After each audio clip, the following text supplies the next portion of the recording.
अंबिकाताई, कुठेस तू?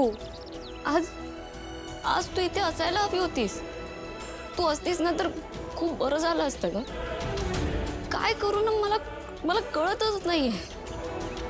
त्या मायाने तुझा खून केलाय आणि अशी खुनी मुलगी मी माझी बहीण म्हणून कशी स्वीकारू? मी तुला खरं सांगते, माझी राधाताई असं कधीच नाही करू शकत. माझी राधाताई ना खूप प्रेमळ होती, पण सगळ्या गोष्टींवरून हेच दिसतंय की ती मायाच माझी बहीण आहे. इतक्या वर्षांपासून मी माझ्या ताईची वाट बघत आले आणि आज माझी ताई माझ्या समोर आहे आणि ती निघून जातीये. काय करू मी अंबिकाताई? मी थांबवू का ग तिला? काय करू? मला खरंच कळत नाहीये. दादासाहेब, मी एक अनाथ मुलगी होते ह्याची जाणीव मला कधीच करून दिली नाही. लहानपणी अनाथ आश्रमात आणि नंतर रामपुरेंच्या घरात मला आसरा दिला. तुम्ही सगळ्यांनी मला आपलंसं करून घेतलं. तुम्हाला थँक्यू बोलून तुमच्या प्रेमाची किंमत नाही करणार आहे मी, पण माझं काही चुकलं असेल तर मला प्लीज माफ करा.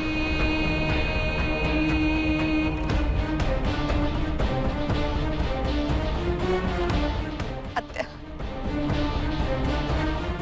माझ्या प्रत्येक गोष्टीत तुम्ही मला सपोर्ट केला होता आणि हे मी कधीच विसरणार नाही. माया, खरंच जायची गरज आहे का? हो, तुम्ही काळजी घ्या. दामोदर काका, तुम्ही खूप कमाल आहात. जसे आहात ना अगदी तसेच राहा. माया, सगळे सांगतात तर थांब ना.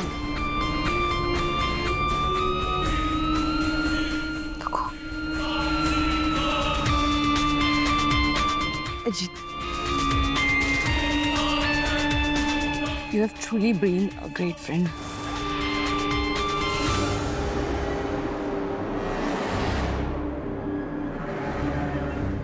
मीरा वहिनी आणि दादा येत आहेत. ते आले तर त्यांना भेटेनच, नाहीतर निघते.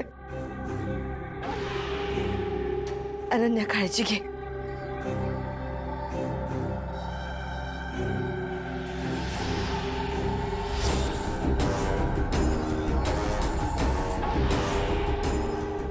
मीरा कशी आली नाही अथर्व सोबत?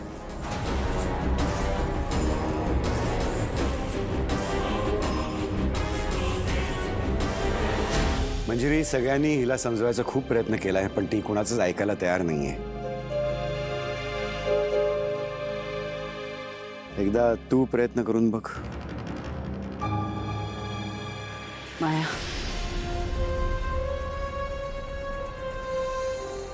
मॅडम, या घरात जर सगळ्यात जास्त मला कोणी समजून घेतलं असेल तर ते फक्त तुम्ही. बऱ्याच सगळ्या चुका माफ केल्या, पाठीशी घातल्या.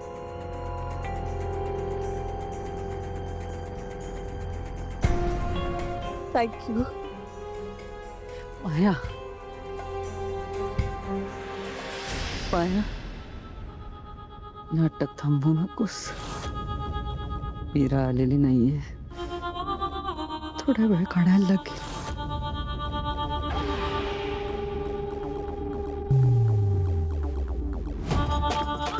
माया, तुझे हे घर सोडून जाणं मला अजिबात पटलेलं नाहीये. मीरा तुझी सख्खी बहीण आहे, लहान बहीण आहे तुझी ती. तिला समजून घ्यायला हवंस. अहो मॅडम, तिला समजून घेते म्हणून तर चाललंय. उगाच मी तिच्या सुखाच्या आड यायला नको. हे बघ माया, आधी तुम्हाला याबद्दल काहीच माहिती नव्हतं, पण आता तुम्हाला माहिती आहे ना तुमचं काय नातं आहे ते. हा माया, मागचं सगळं विसरून नव्याने आयुष्य सुरू करा ना तुम्ही.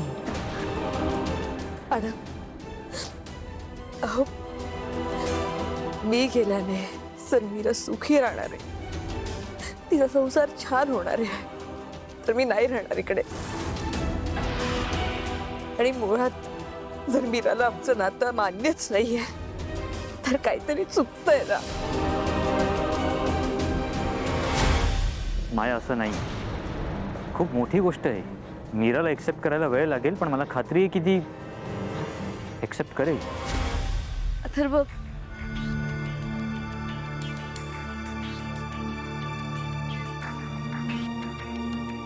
वेदाच्या आनंदासाठी आपण लग्न करण्याचा निर्णय घेतला, पण आय गेस नियतीला ते मान्य नव्हतं. तुझ्याशी माझं लग्न नाही झालं, त्यामुळे मी आतून खूप तुटले. आणि त्या दुःखाच्या भरात माझ्याकडून जे काही झालं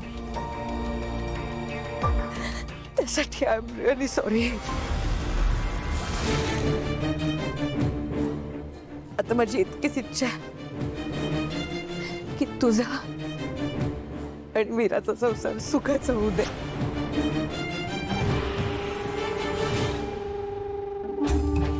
आणि मीरा जर खरंच माझी बहीण असेल तर तिची प्लीज काळजी घे. ती मीरा आली का नाही अजून? ती आली नाही तर सगळा डाव फसेल. अथर्व, मीरा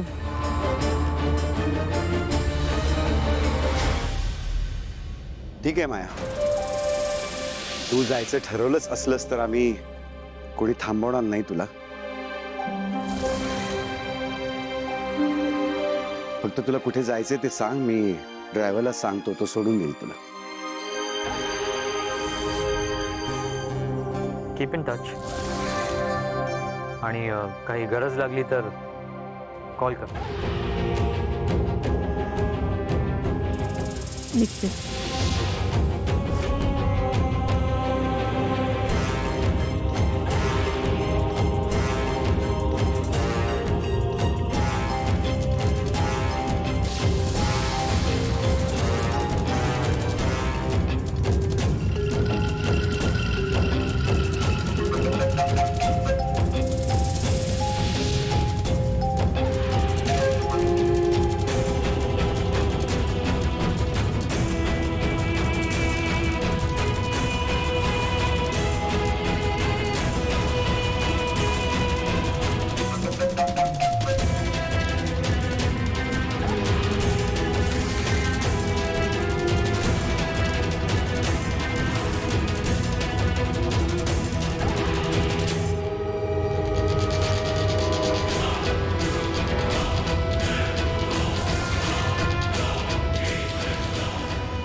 तुला जपणार